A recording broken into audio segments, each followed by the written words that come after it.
ఎప్పుడు చూడు స్మైలీ అనే పేరు జపం చేస్తూ ఉంటావు. నువ్వేనా చెప్పు మామయ్య, ఈ స్మైలీ ఎవరు? ఇప్పుడు ఏమని చెప్పను? చెప్పు మామయ్య.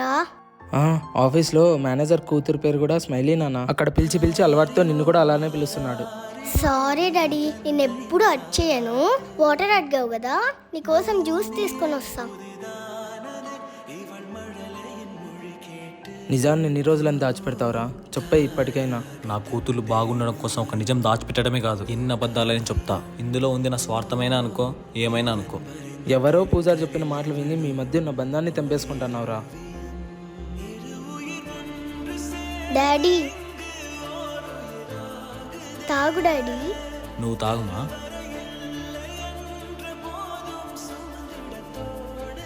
బాగుంది తల్లి. Thank you daddy.